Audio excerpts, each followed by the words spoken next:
everyone. Welcome, everyone, to a good place where truth and integrity meet, where I always introduce you to thought provoking and compelling premier educators, whistleblowers, best selling authors, journalists, activists, and celebrities, and not to mention politicians.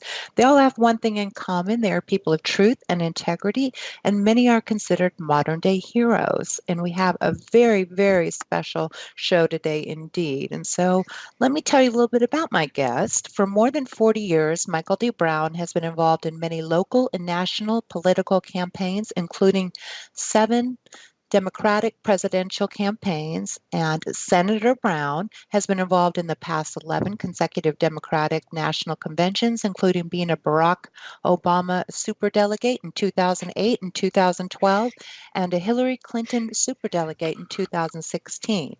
Brown was reelected with 83% of the vote in November 2018. In addition, he was on the staff of the Democratic National Committee and was a community activist, an elected commissioner, and an elected delegate in the Ward 3 Democrats. He is an experienced campaigner who has worked on more than 30 campaigns and has trained candidates, receiving an award for excellence as a trainer in 2009. And Brown is a graduate of the University of Maryland and has a BA in government and politics and an MA in public policy. In 2008, Barack Obama said, "Even without a vote, Senator Brown has always been a strong advocate for the rights of DC residents." In 2014, Senator Brown started an internet radio show, Shadow Politics, which received more than 400,000 hits online last year. Brown was also the president and founder of Horizon Communications Corporation, which provided direct mail services to nonprofit and political organizations for more than 25 years. His clients included the National Democratic Party, all 50 Democratic state committees, and many national political candidates. He also ran the Center on Budget and Policy Priorities, a top national public interest group in Washington, D.C., when he was only 29 years old. So, Mr. Brown, it seems like you've been a busy man. And I guess for clarification purpose, I have to say that you are a sitting senator in Washington, D.C. And of course, there's some variances between the other states and the other senators, which we can get to. So I don't know where to begin. You've just have been such a busy man, such an accomplished person. I guess the obvious question would be, where did your interest in politics begin? Well, my interest, so first of all, thank you for having me on your show, Ella. And my interest in politics began when I worked as a volunteer originally on the Carter presidential reelection campaign. And I started to notice that the other people that were working on the campaign were not like me. I was different. I was different in the fact that I had been orphaned at the age of 15 and pretty much put myself through community college and graduate school and had worked full time since I was 14 years old. And I started to realize that I had a voice that I thought needed to be represented politically. You mentioned that I train candidates. One of the first things we say to them is if you don't have a seat at the table, you don't get heard. And so I thought that I had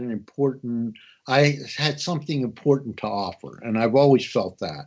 And that's what spurred my interest. And then I just have to tell you, it's a wonderful life. I hate to go all Jimmy Stewart on you, but the truth of the matter is you can do something positive to help people and still make a living and still, raise a family and do all the other wonderful things that we get to do in what I consider to be the most wonderful country in the world.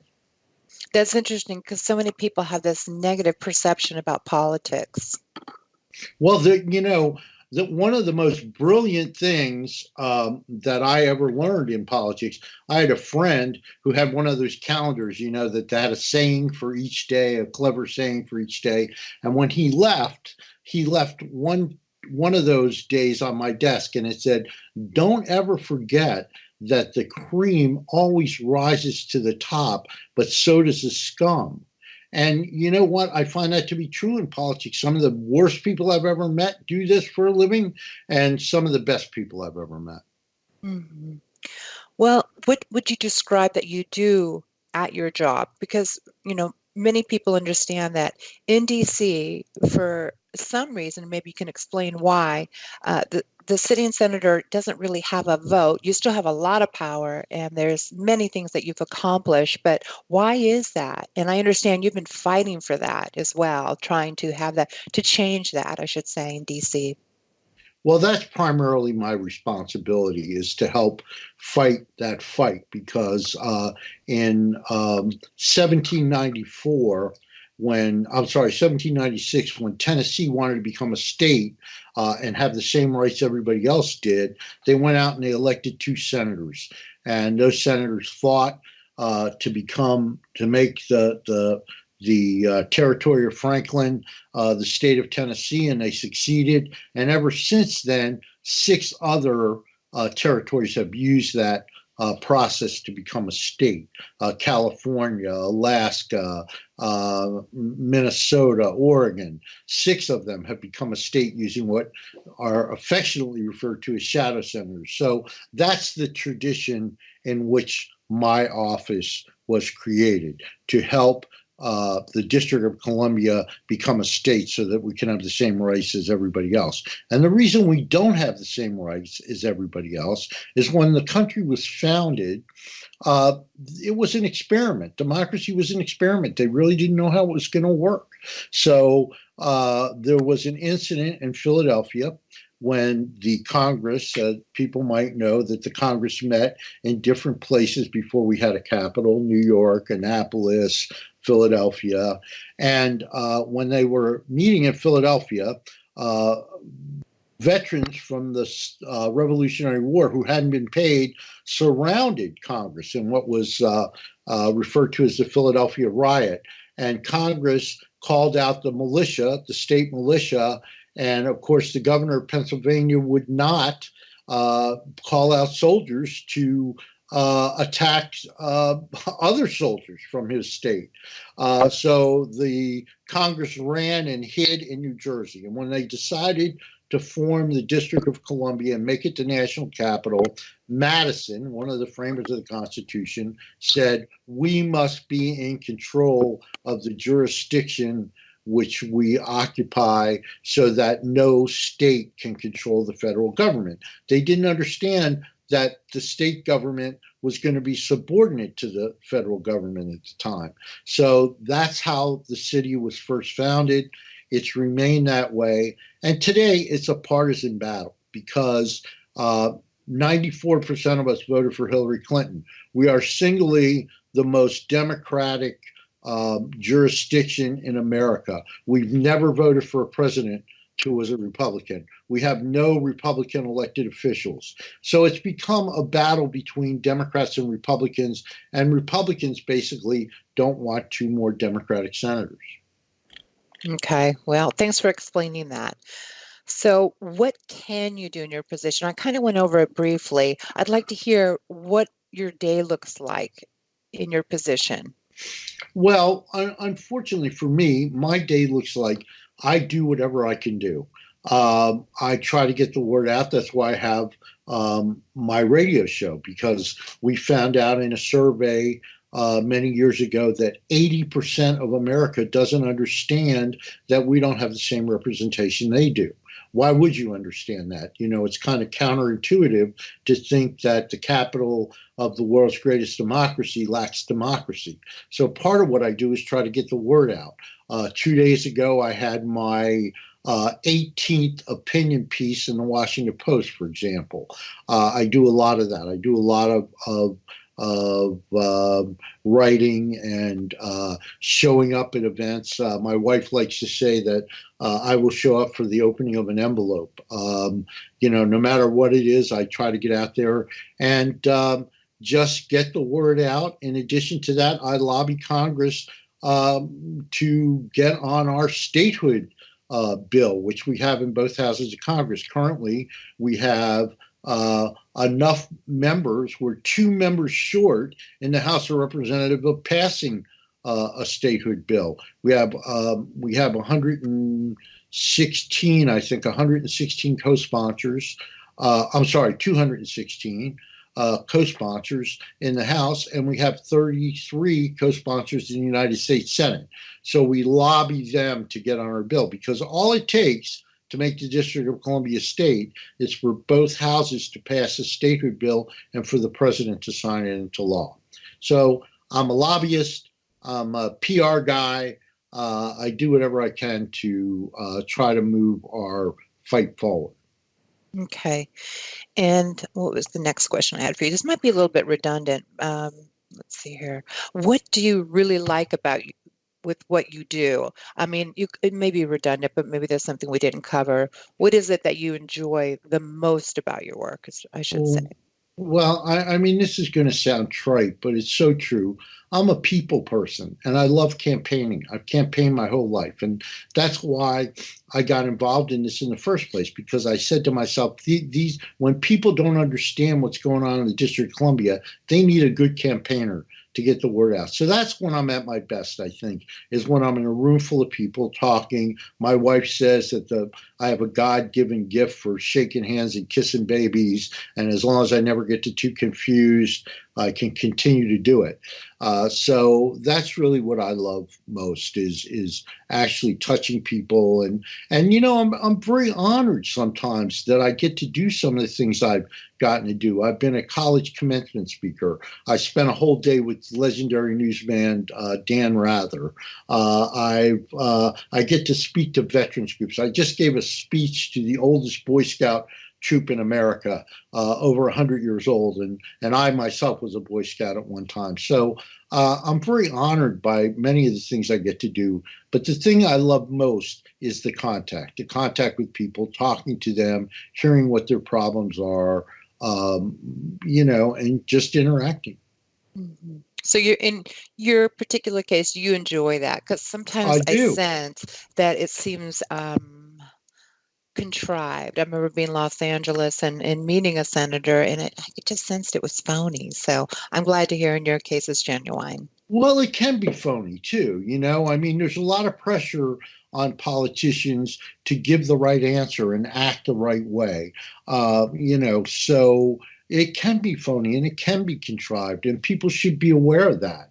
And there's often that kind of used car salesman persona that some politicians seem to put out, and you should be aware of that. It is contrived sometimes, but very often it's genuine too. I mean, people get into this for all sorts of reasons, and lots of people get into it because they want to serve the public. They want to give back, and that's a noble and positive thing to do. And but that's not everybody.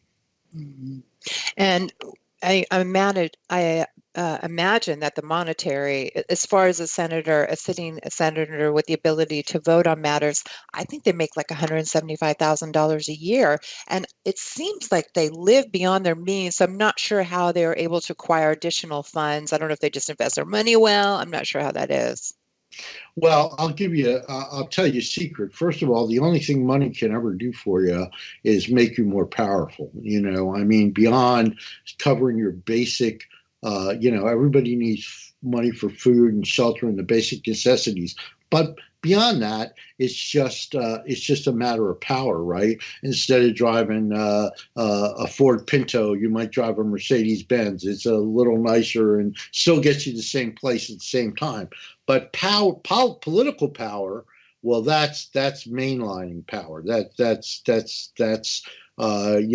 skipping over the money and getting right to the source. So that gets to a lot of people in the long run, and it corrupts a lot of people in the long run. And then once you're corrupted by it, you can't get enough.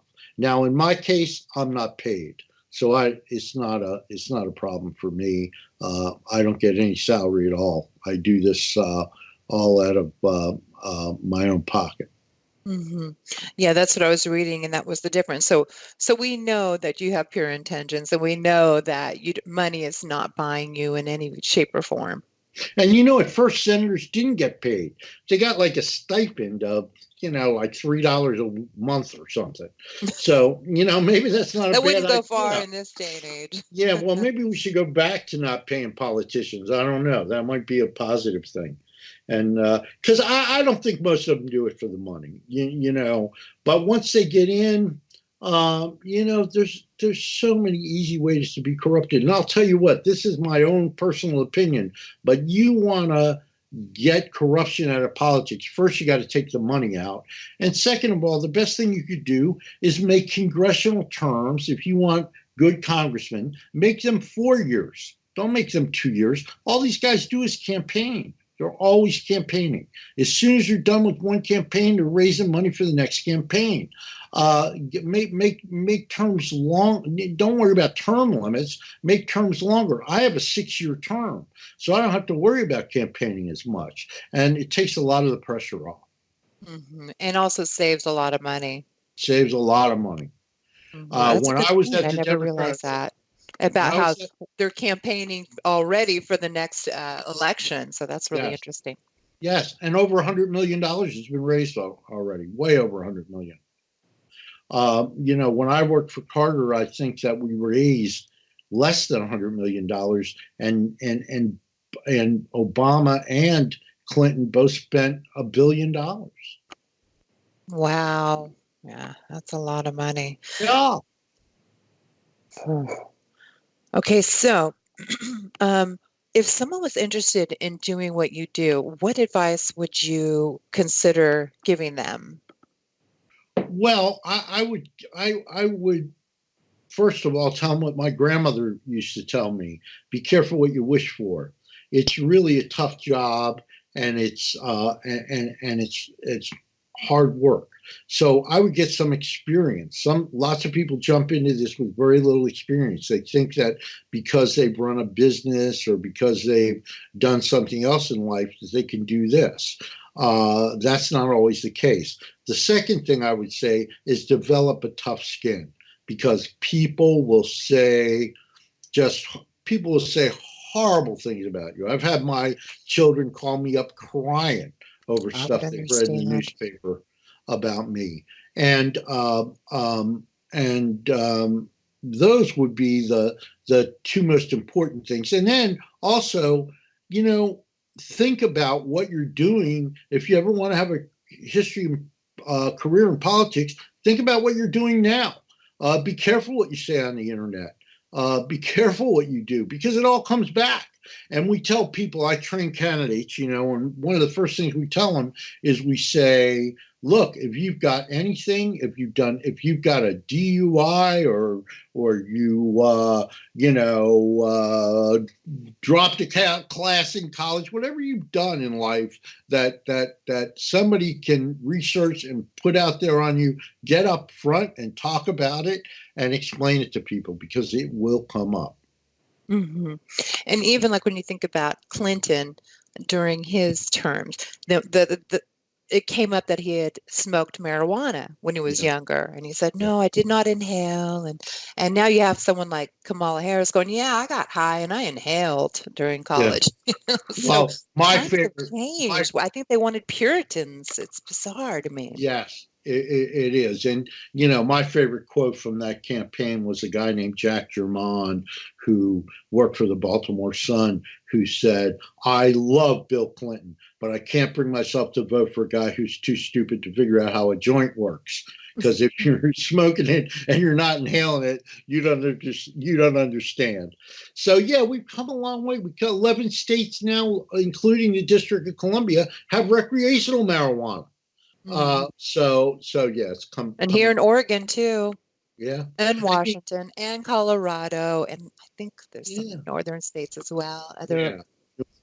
Some states in New England and the District of Columbia. And one of the candidates I worked for, a guy I worked for, was named Tom Eagleton, and he was from Missouri, and he dropped out of the race for president because he cried.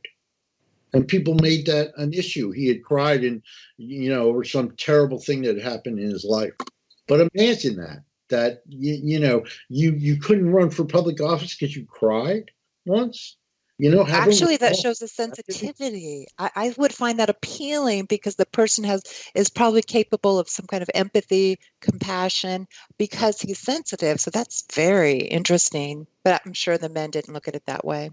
Well, and you know what? It still goes on. That's what I mean about be careful what you say and be ready for anything. We had a situation in Washington where a shooter had gone into the Navy Yard and killed several people. And the police sent in a sharpshooter who shot and killed the perpetrator. Was Uh, he someone who considered himself a target individual? Is that right? no, I Or don't was it? think Okay. I thought it I was don't Myra think so. May. He had some. I can't remember what he why he was disgruntled, but he came in. He was an employee. He shot several people. But when the police officer came um, out of the situation, the police chief, who was a woman, walked up and hugged him. And the first thing the press said to her is, "Why did you hug him?"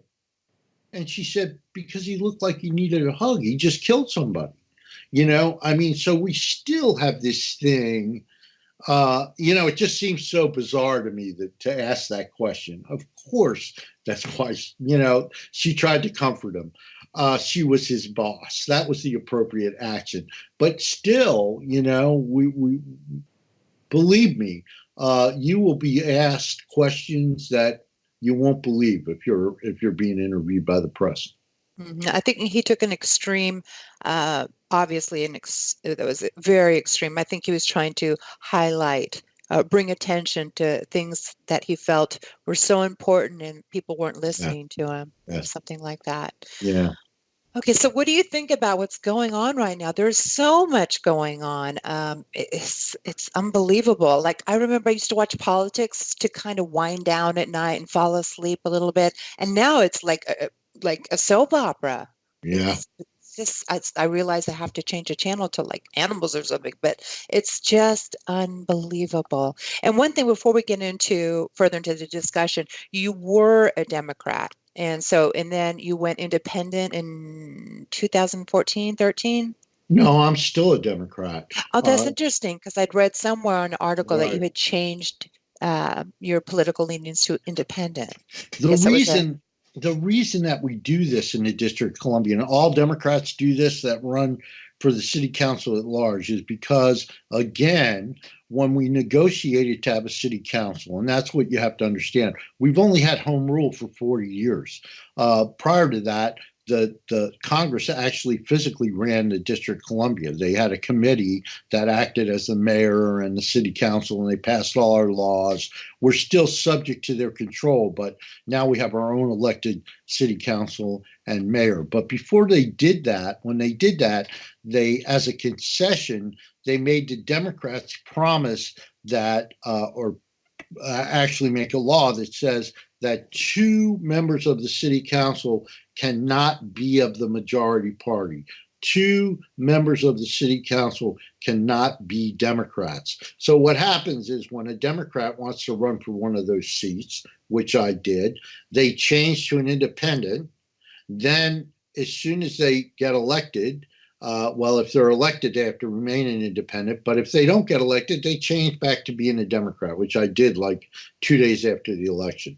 So I've always been a Democrat. The only thing I did was I changed my affiliation so that I could run for that seat. Wow, this is really educational to me. I didn't understand that, but you're Well, it's shedding a because lot no of place, light. why would you understand it? No place else in the country is like that. Hmm. I mean, it's very undemocratic to say you can't be a member of the Democratic Party if you want to serve. But it's a compromise that we made. So we found a loophole to get around it. In fact, the guy that held the position before I ran, his father was chairman of the Democratic Party, and and he was a Democrat. And the two people that hold the jobs now are both Democrats, but they changed to independents so that they could run and get elected. So Hmm. that's what we do. And um, again, it was a compromise that we probably should have never made. Hmm. Okay. Well, thank you for informing me on this topic. And also, for the listeners, there's so many things. We understand politics in a general term, but it's so complex. It's an extremely complex, politics is just, it's difficult to wrap your mind around it. There's so many facets, and it just is. I'm learning every day. And I actually myself did not have interest in politics. I thought, oh, we can never change anything. Oh, they're just actors. And I come to realize that's not a fact. Right. And I realize most, I can't say, of course, we can't say, we don't know. Most actually are trying to serve the people, and they do have genuine intentions. Well, and you know what? We look at the Gore election and how that was decided by a couple of votes in Florida. I mean, you really can make a difference. And look at this Congresswoman from New York, Alexandria Ocasio Cortez. Look at what a big splash she's made as a freshman. She's a. We got a commercial, guys. We'll be right back.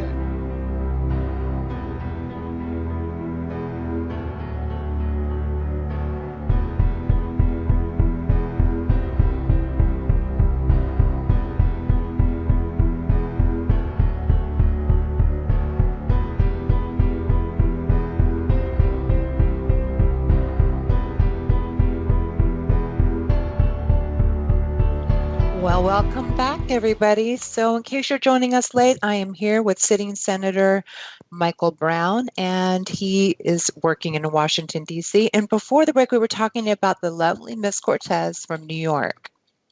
Yeah, I mean, look at what a phenomenon she is. You know, Absolutely. when you say you can't have an impact, here's a woman that was a bartender who went out and had a message, got herself elected. She's become a lightning rod. I mean, I've never seen a freshman member of Congress get so much attention as this woman has gotten. And whether you think she's good or bad or indifferent, she's out there and she is making a difference. It just shows you that one person can make a difference, and we've seen it. We've seen it time and time again, both positively and negatively. You can make a difference. Yeah. So Go I'm ahead. sorry. Go ahead. No, you go ahead. No, I'm Oh, done. yeah. Okay, I was just going to say, even if you don't like her and her policies, you gotta appreciate her. I just adore her, and and I think she's a little idealistic, as many younger people are, but I appreciate her immensely, and I respect her, and I love her fire, and I think she's gonna make a difference, and I think she's a mover and a shaker, and I think she's got a long, successful career ahead of her. Yeah, I agree with that. And I would also say that this is why democracy works, is because it's a mix of all different points of view, and you need that. I agree with you. I think she's a little idealistic. I think she's young and she's got some things to learn about her delivery, just as a politician. But I think that's an important voice, just like I think it's an important voice to have older people. I think Joe Biden is an important voice. I think that, Kamala Harris is an important voice on the Democratic side. These people, you need to have people from all backgrounds to be part of the national conversation, the national discussion that develops policy. And that's why democracy works. Mm-hmm. And what do you think about the fact that there's 20 candidates running? And what's your perception on that? Well, first of all, I think there's 20 candidates running because people look at the president and they say, well, this guy did it. How hard can it be? We can do it too. And I think there's 20 candidates running because of the desire to replace this man. But I don't think that having 20 people, 20 Democrats fighting with each other on the way up to the primary is a good strategy. I think this is how we got Donald Trump to begin with. There were 13 Republican candidates. Had there been two or three reasonable candidates, we might not have ended up with Donald Trump, and that's what I worry about. I worry about us ending up with a candidate that's not strong enough to win. Number one. And number two, I worry, we have constantly said as Democrats that Donald Trump can't get over the election. Well, the truth of the matter is we can't get over the election. We are still fighting the election battle. We've seen it this week with the Mueller report on Capitol Hill. I don't understand what that whole thing was about. I really don't. People that believe in Trump still support him, and people that don't. I don't know what was accomplished by these hearings, and I think that the Democratic Party has to stop worrying about Donald Trump and start worrying about the millions of people that support Donald Trump and try to figure out why they support him and try to figure out how we change the policies or our party or America to get people back in our camp. How is it that a man who is landed gentry in every sense of the word, he was given $100 million by his father, how does he convince unemployed auto workers in Detroit that he feels their pain? I think that the Democratic Party really needs to step up to the table and figure that one out. And that's what I think about what's going on now. It worries me. Mm-hmm. Why do you think Trump won? Because I know a lot of Trump supporters, and he can do no wrong, which is Right. mind-blowing to me. I do see people as a whole, and I understand. I mean, one thing I thought about him, I go, well, he's not part of the establishment, and he's willing to go places no other president has gone as far as what he's looking into, and in his interest in whistleblowers. So I see that part, but what do you think it is? I think you're absolutely right. I think you hit the nail right on the head. That people wanted to disrupt Washington. They didn't like business as usual in Washington D.C. And again, the Democrats have to step up and take responsibility for that. I think the word sabotage comes from protest in France, where people threw their sabots or their shoes into the machinery to foul the machinery when they weren't treated properly in the factories. I think that's what they did in Washington. They threw their sabot into the machine. They said, you know what? Maybe this guy isn't this or that, but he's different, and we want something different. Mae West used to say, when confronted with two evils, I would always try the one I'd never tried before. So I think that's it. I think people were sick of what was going on, and they said, let's elect this guy just to stir things up. And you hear a lot of Americans saying that. They say, oh, I don't like what he says. Oh, I wish he wouldn't tweet. Oh, I wish he wouldn't do this or wouldn't do that. But then they still vote for him. I know they Yeah. do. And the It's reason, interesting. yeah, and the reason they do, I think, is because they wanted to mix things up. They wanted to put somebody into the mix that wasn't the same old, that wasn't business as usual. And if we don't change to deal with that perception of Washington and politicians, we're not going to win. Mm-hmm. I actually had a hard time voting for neither one did I want to vote for, Hillary Clinton or Trump. I mean, I voted independent because I couldn't bring myself to vote for either one of them, but I was going to find the good in whoever was elected. And I do want anti-establishment president. I do, and I don't mean to sound like, I don't know, some people hate when I say this, but I really would like to have I like when a president has a legal background and holds a degree in law. I think it's important for them to understand, uh, because we're talking about laws. Here in America, we're founded on laws. Well, and we're founded in other things as well. But so I feel it's really important. I don't know how much of an understanding he has, or if he's versed in law. He's having people telling him in a nutshell what a proposal is or information is, so they can skew, or they can spin however they want it from their what's going to benefit them. And so that's a little concerning to me, if that Well, makes any sense. Yes, it does make a lot of sense. And you know what? That's something that people need to understand about Congress, for example. If you come to Washington, don't just go to the Smithsonian. See if you can go see a congressional hearing because that's what you'll see. You'll see people up there. Let's say I was the biggest real estate agent in California and I got elected. All of a sudden I'm on the telecommunications committee. I don't know anything about telecommunications. I spent my whole life in real estate. So I've got to depend on the people from AT&T and the other telecommunications company that want something from me. I have to rely on their expertise and make decisions about what. So they have a serious advantage when they come before me because they understand what they're talking about, and I really very often don't. So that's a real element. But another thing that you have to keep in mind, and this is strange about politics, you have to like the candidate. You have to like that person. Now, the two people that were, the person that was running against Donald Trump was a lawyer. She did have a law degree. Barack Obama had a law degree. These Many of were presidents people. have. Yes, many of presidents have had, and that's a law school is often an entryway into politics, but you have to like the candidate too. Imagine if you were in a company and they asked you, you were on the selection committee for a new president. You would look of your company, you would look at their resumes and try to decide, and maybe you would interview them. But imagine looking at Donald Trump's resume compared to Hillary Clinton's resume.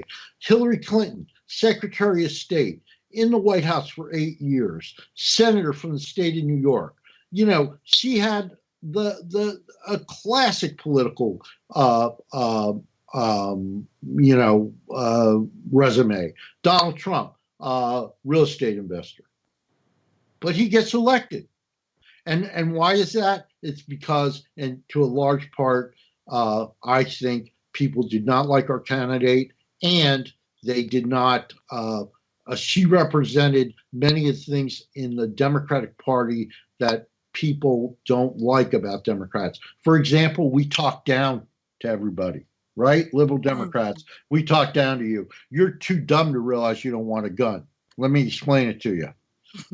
Instead of saying, let's sit down and talk about reasonable gun laws that keep our children safe, but allow the Second Amendment to remain in the Constitution. Yeah. Um, But America doesn't know a country without guns. It's just so ingrained into our culture. But when yes, you travel, at least it's changed now, but I'd say 20 years ago when you travel to Europe and places like that, no one had guns. I think Americans were crazy for having so many guns. yeah. And then, in Canada, they didn't have guns, and everyone leaves their doors open and unlocked, and it's just so bizarre. But Americans don't know that. It's their way of life, gun ownership. But see, I come from a little bit of a different perspective because my family was European. And with that said, they're from Sweden, and it was a socialist country. And that's a happy country. So Yes. people have this, socialism, but and there are high taxes, but they lived wonderfully. A lot of my relatives, I mean, of course, my dad came to America because he didn't like paying taxes. He was a very educated person who had the opportunity to make a lot of money here in the States only. And so, of course, he liked capitalism. Well, and people don't understand it, and that's another problem that we have in the Democratic Party. Is look at Bernie Sanders and Elizabeth Warren. The Republicans have successfully branded them as socialists, and I have a master's degree in political science, so I understand socialism very well. But most people think of it as synonymous with Communist. communism, right? Exactly. Fascism. I'm like, All that's the isms Russia are the before. same. Yeah, Yes, Russia, exactly. Sweden, very different countries. Yes, You very know? different countries. And it's true. There's certain labels you just can't use. And yeah, when I was in college, we had a Marxist who was made chairman of our department. Now, Marxism in political science terms is a way of evaluating political systems. It's a tool. It's not a political statement so much as it is a way of looking at things. But politicians got a hold of them. They put it in the newspaper, Marxist to teach children in College Park, and guess what? They threw them out because and lots of my professors were Marxists. It wasn't an unusual thing, but the perception is everything in politics. It's everything. Isn't it? Yeah, and What that's are some of unfortunate. the also, before we move on, I had some questions and we might run out of time. So this is definitely something I wanted to cover with you. We kind of covered it a little bit here. We might have, but I'm sure you might have some other points you want to make on this. This war between Democrats and Republicans, to tune in to hone in on that specifically. I mean, I've never seen anything like it. It's so extreme now. It seems like, the Republicans are so extremely right, and you have the Democrats, which are so extremely left. Feels like a civil war of sorts. It is, and it's unfortunate because, in Washington, if you're here in Washington, you remember all the stories about the relationships between people like Strom Thurmond and Ted Kennedy, and people that reached across the John McCain and Ted Kennedy's another one. People that reached across the aisles and worked together, and liberal Republicans. Like more liberal anyway, Barry Goldwater, and you had one in Oregon who doesn't come to mind right away, but there were that doesn't exist anymore, and we're only making it worse. That's why I hate the term, for example, resist. The Democrats are out there saying resist. Don't resist Trump. Try to figure out a way to solve the problems. It's not just about being contrary. It's about working together and trying to move forward. Hillary Clinton wrote a book, and it's entitled "What Happened." Well, what happened, Senator Clinton, is that you lost. That's what happened. She says it like this wasn't supposed to happen. This was an aberration. This was, we talk about the Electoral College as if we didn't know about the Electoral College. Believe me, we know about the 11 sacred states that you need to win to become president. It was pounded into our head. And when we work on presidential campaigns. So we got to get over this thing where we are two sides fighting a civil war and come back together as an America that we all believe in. My show, Shadow Politics, I have a Republican co-host. She's on the West Coast. She's in California. I'm on the East Coast. I'm in Washington, D.C. And that was the idea of the show, that you could bring a Republican and a Democrat, a man and a woman, someone from California and someone from liberal East Coast together to talk about issues so that we could find consensus. And the amazing thing about Maria Sanchez and I is we agree on more than we disagree. And I think we would find that about most Americans. There's a lot of things we love as Americans, all of us. And we all love our children. We all love our families. We all love our communities. And if we could build on that, we could build a consensus and come together. I truly believe that, but that's not what we're doing. Mm-hmm. Yeah, there's a common ground, definitely. And it is tough. And living in Oregon, there's such a protest mindset here, which is also extremely liberal, as well as Washington. It is a resistance, and they do, and the Republicans too. Though they definitely can be extreme, and they're very pure in their beliefs, and it's hard because of that. As nice as that sounds, it is hard for them to find common ground, to open their mind, and to maybe adapt their beliefs just a little bit. Because of what I do, I have Republicans on here, I have Democrats, independents, and and just I don't choose people by their politics. I want the listeners to maybe keep their mind open a little bit. I have to say that my opinion changed from a guest I had when we were talking about the problems on the border. And had this dead set belief that, oh, there shouldn't be a wall, there should be no boundaries. And he talked some sense into me. And I'm like, you know what? So that happens when you keep an open mind. I go, there's somewhere in the middle is the answer with this. But I Well, just because I believe in embracing all cultures, all cultures, all. I just believed in that. And America's the land of the free, and we should open our doors. But even in Sweden, we're having an issue too, taking in refugees. And so there is something to be said with doing things the right way. But my heart, being a woman and also just being a sensitive person who cares about human beings, it's easy for a Swedish engineer to be able to become an American citizen, but a Latina or Latino who's just a worker, works in, it's very hard to get work there. It's very difficult. So I felt we're very selective on citizenship, and I didn't think that was fair. well, that's true. And, it's funny that you should bring up this particular example, because I too feel the way you feel.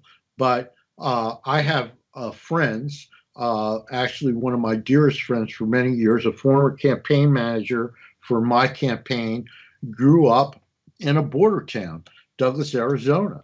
And I know her mom and dad and her sister and people down there, and we're all Facebook friends, and we're on Twitter together and stuff. And I can tell you from listening to them for years about this problem, they're in a lot of pain, and and it's real. It's not, we see the cages and we see the children locked up, and parents separated from the children. All that is wrong. But there's also a problem on the border that needs to be addressed. So, again, just resisting isn't going to do it. We need border security, and that's an absolute truth. And, I think we can go about it humanely and in a positive way. But this idea that we're either being invaded, or we have to back off completely is not appropriate. And unless we can find common ground, that's all it's ever going to be, is a battle, and nobody's going to win. Mhm. Martin Luther King said that. He said, with an eye for an eye, everybody goes blind. Yeah, I use that quote myself. And also, we need to teach in school because it's a very rigorous curriculum at school. It's like very black and white. There's not a lot of discussion on certain things. It's just like, here's the information. So people are fed information. They need to learn to question, which is also very important. They need to learn.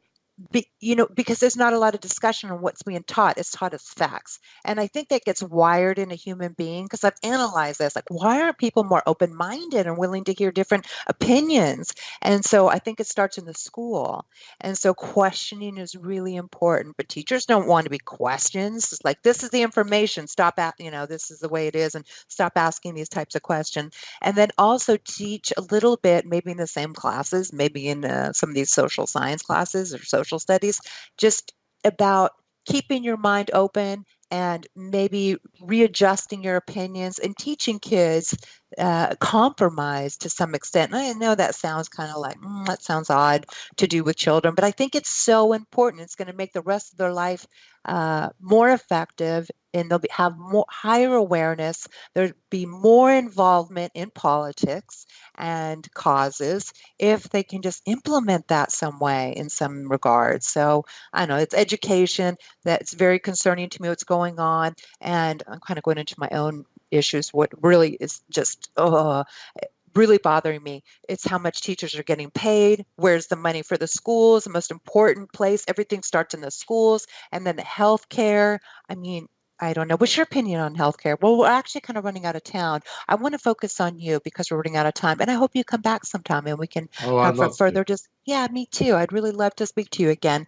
So, one thing I wanted to point out to people, because you, and this is going back a little bit, but I'm circling back around to you and the work you do, because you're not being paid. We were, offline, we were talking about how politicians, all politicians should go back to the place where maybe they're not going to be paid at all.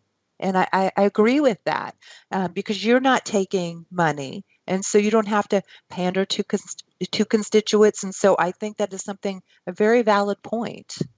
Well, I mean, I'm not sure that's the right thing for all politicians, but I think we do have to get the money out of politics. And I would say that maybe a more effective thing would be to have funding of elections, public funding of elections, for example. And I think you're right. I think that the education thing, look, I don't think people look for the truth. I think people look for facts to support their prejudices. So, and today with the internet, you can find, I don't care what you believe in, you can find somebody on the internet that will reinforce that for you. And that's a real danger. You really do have to look for the truth. But, You I need can't tell you. discernment as well. And Discernment is very important in this world. yes, and you know what? People come up to me with anecdotes all the time. They'll say to me, "Oh, I know what's happening.